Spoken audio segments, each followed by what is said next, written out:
Hello दोस्तों, welcome to Tryst with Law. We all made a tryst with law sometime in our lives and that's why we are here. दोस्तों ये video कई दिनों से मेरे दिमाग में पेंडिंग थी क्योंकि 17C की कंट्रोवर्सी लगभग बढ़ती ही जा रही है। बट क्या करें, law is a jealous mistress. एक वकील खाली ही नहीं हो पाता। अब चूँकि आज हाई कोर्ट कैट NGT वगैरह बंद हो गए तो आज मैंने सोचा कि ये वीडियो बना ही दें। तो दोस्तों पहले न्यूज़ पे आते हैं। तो इलेक्शन कमीशन ऑफ इंडिया के इंटेग्रिटी पे सवाल उठे हैं कि भाई आप फॉर्म 17C के डेटा बाद में अपडेट कर रहे हैं और जिसमें वो बढ़े हुए आ रहे हैं, 5 से 6% उन वोट शेयर में इजाफा आ रहा है, तो आप अपनी फेवरेट पार्टी जो कि पार्टी इन पावर उसके लिए वोट्स आप बढ़ा रहे हैं और इससे election which is the corner stone of democracy, उस पर सवाल उठाए जा रहे हैं। ऑल्दो इलेक्शन कमीशन ने जवाब भी दिया है, लेकिन मैं चाहता था कि मैं आप लोग को एक सरल सिंपल भाषा में समझा सकूं। तो शुरू करते हैं। सबसे पहले न्यूज़ में, तो ये जो सुप्रीम कोर्ट में महुआ मोइत्रा और एसोसिएशन ऑफ डेमोक्रेटिक रिफॉर्म्स ने पिटिशन डाली थी कि 48 घंटे में इलेक्शन कमीशन को 17C का डेटा अपलोड करने के लिए बोला जाए। 17C क्या होता है मैं आगे बताऊंगा सब कुछ डिटेल में, पहले बस न्यूज़ कवर कर लेते हैं। तो उसमें इलेक्शन कमीशन ने कहा कि पहली बात तो कोई ऐसे लीगल मैंडेट नहीं है उसको अपलोड करने के लिए। लीगल मैंडेट है बस कि जो पार्टी हैं या उनके जो इलेक्शन एजेंट हैं उनको देना है, बस इतना ही मैंडेट है। तो एक तो अपलोड करने का मैंडेट नहीं है, दूसरा कि अभी तक पहले ऐसा कोई ट्रायल रन या कोई ऐसा पहले मतलब पायलट प्रोजेक्ट हुआ नहीं था। तो इतने लार्ज स्केल पे जहाँ देश भर का एक जनरल इलेक्शन है, यूनियन इलेक्शन, और उसमें लगभग 10 लाख बूथ होंगे, अगर सबके 17C अपलोड करते जाए, कोई सर्वर क्रैश हो जाए, लोग आजकल तो मतलब फेक वीडियोस बन जाते हैं, इमेज मॉर्फ हो जाता है, उसमें कोई परसेंटेज को ऊपर नीचे दिखा दे, उस पर इतनी कंट्रोवर्सी हो जाएगी। तो इसलिए इलेक्शन कमीशन ने कहा कि अभी in the middle of election ये डायरेक्शन नहीं दी जाए। सुप्रीम कोर्ट ने बात मान भी ली। ये न्यूज़ है दोस्तों। अब आते हैं कंट्रोवर्सी पे। तो 17C क्या है, उससे पहले मैं आपको 17A के बारे में बताता हूँ। तो जब आप वोट डालने आते हैं तो एक 17A पे wits a register of vote, जिसमें आप अपना नाम लिखते हैं, अपना ID वगैरह ये सब चीज़ें जाती हैं। तो वो बताता है कि हाँ ये बंदा आया है पोलिंग बूथ पे। दैट डज नॉट मीन कि आपने वोट दिया है। और जब आप वोट डालते हैं इसी तरीके से, तो लेट्स से कॉन्स्टिट्यूएंसी में 150 लोग हैं। अच्छा, पहले ये भी मैं आपको बता दूं कि इलेक्शन से पहले जो रिकग्नाइज पार्टीज़ हैं उनको election commission free of cost electoral list देता है, और जो दूसरे लोग हैं उनको कुछ पैसे देने पे मिलते हैं। और एक बार वो इलेक्टोरल लिस्ट दे देता है उसके बाद उसमें ऑल्टर नहीं होगा इलेक्शन तक। तो इलेक्टोरल लिस्ट फिक्स हो गया। तो ये पता चल गया कि इस पोलिंग बूथ पे लेट से 150 लोग हैं।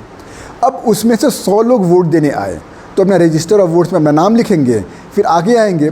अब उसमें ऐसा हो सकता है कि 90 लोगों ने एक्चुअली वोट दिया, 5 लोग जाकर लौट आए कि अब नहीं देने का मन कर रहा है, और 5 ऐसे लोग थे जो गए और उनको they were not eligible to vote. हमने देखा है disqualification for being a voter, representation of sorry वो जो 1951 वाला एक्ट है, तो उसमें 5 लोगों को वोट नहीं देने दिया गया।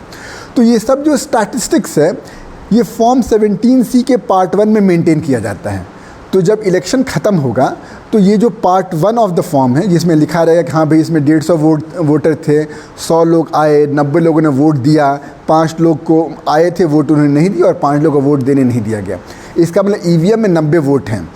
अब इसकी कॉपी साइन करा के जो भी पार्टीज़ हैं उनके रिप्रेजेंटेटिव्स हैं, एजेंट्स हैं, उनसे साइन कराकर इसको जो बूथ का जो पोलिंग बूथ इंचार्ज है उसको रख लेता है EVM के साथ। और उसमें ये भी लिखा रहता है कि इस पर्टिकुलर EVM की ID लिखी रहती है कि EVM लेट से X में 90 वोट कास्ट हुए हैं, और इसकी इस पार्ट 1 की एक कॉपी देता है सारे पार्टीज़ को जो भी वहाँ पे अवेलेबल रहती हैं, और उनके इलेक्शन एजेंट को, और उनसे रिसीविंग ले लेता है।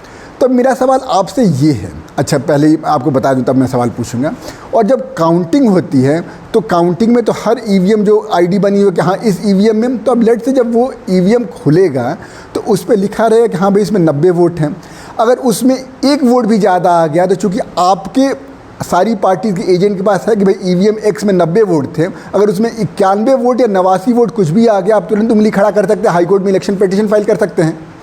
तो इसलिए इलेक्शन होने के बाद जब मतलब पोलिंग ख़त्म हो गई, उसके बाद ये कहना कि इलेक्शन कमीशन वोट बढ़ा रहा है या वोट बढ़ा सकता है किसी पर्टिकुलर पार्टी के फेवर में, ये सरासर गलत है, ये हो ही नहीं सकता है। And this is the beauty the way these institution are design.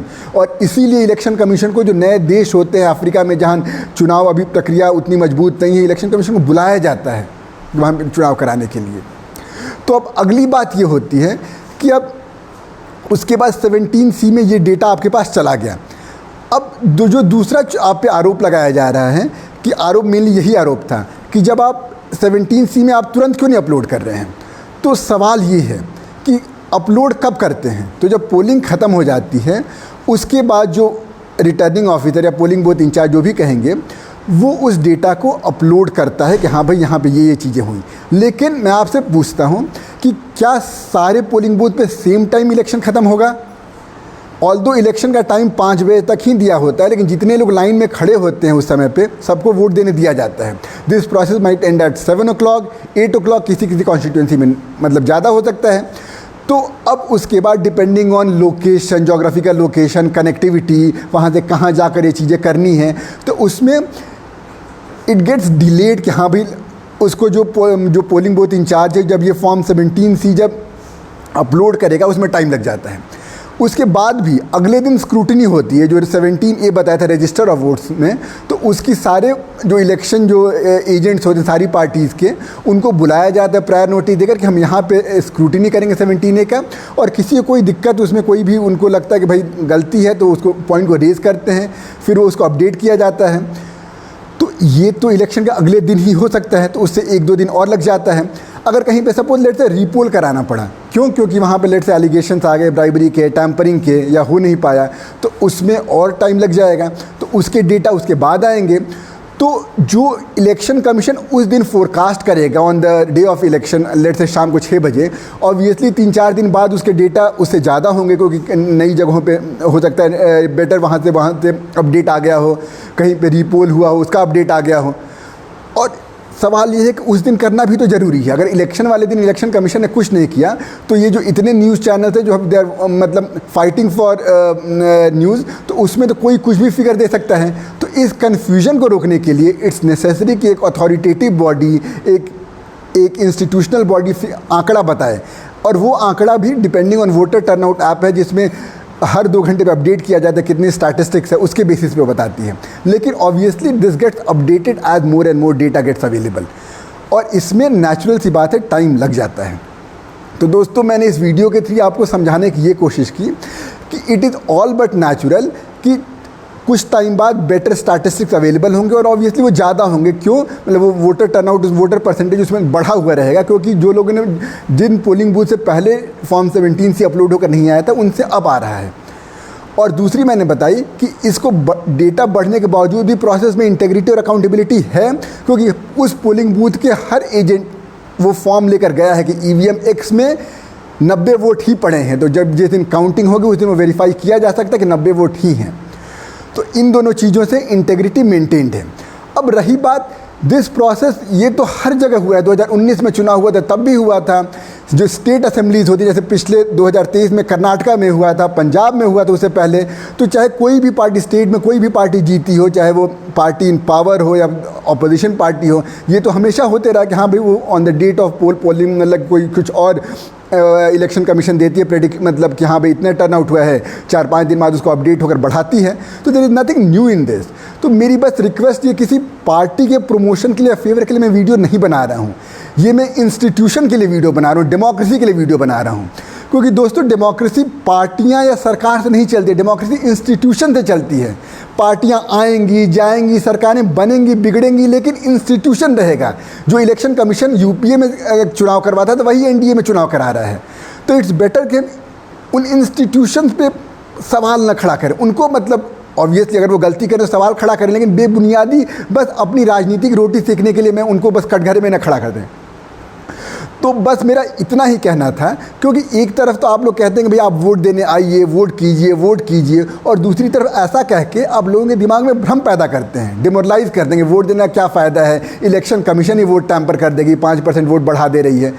तो प्लीज़ एंड प्लीज़ भ्रमित मत कीजिए, कंफ्यूज मत कीजिए, इंस्टीट्यूशंस को रहने दीजिए, क्योंकि इंस्टीट्यूशन जब तक सशक्त हैं तभी तक डेमोक्रेसी है, तभी तक हम हैं। Thank you. जय हिंद।